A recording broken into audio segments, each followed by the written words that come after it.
ரெண்டு மூணு சத்தியங்களை மட்டும் சொல்றேன், ஆழமா கேட்டுக்கோங்க. தயவு செய்து சம்ஸ்கிருதமும் தமிழும் எது மூத்தது எது உயர்ந்ததுங்கிற லூசுத்தனமான நம்மை அழிக்க நினைக்கின்றவர்கள் ஏற்படுத்துகின்ற போட்டிகளில் தலையிடாதீர்கள்.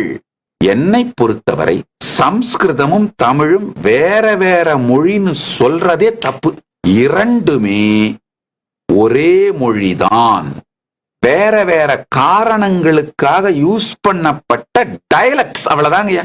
இப்போ ஆங்கிலத்திலேயே என்ஜினியரிங் யூஸ் பண்ற இங்கிலீஷ் வேற, பயாலஜிஸ்ட் யூஸ் பண்ற இங்கிலீஷ் வேற, எக்கானமிஸ்ட் யூஸ் பண்ற இங்கிலீஷ் வேற. டவுட் டெயில்னு ஒரு சிவில் இன்ஜினியர்கிட்ட சொன்னீங்கன்னா அதுக்கு மீனிங் வேற. அந்த டவுட் டெயில்ன்ற வார்த்தையே ஒரு பயாலஜிஸ்ட் கிட்ட சொன்னீங்கன்னா அதோட மீனிங் வேற. அது மாதிரி தமிழ்லையும் சொல்ல முடியும். ஒவ்வொரு துறைக்கும் அதே மொழி வேறு வேறு விதத்திலே உபயோகப்படுத்தப்படுவது போலே வெர்டிக்கல் டைம் ஜோன் உயர் உலகம் சார்ந்த விஷயங்களுக்கு உபயோகப்படுத்தப்பட்ட தமிழ் சம்ஸ்கிருதம் மனித இனத்தோடு தொடர்பு கொள்வதற்கு உபயோகப்படுத்தப்பட்ட சம்ஸ்கிருதம் தமிழ் இரண்டும் ஒரே மொழிதான்.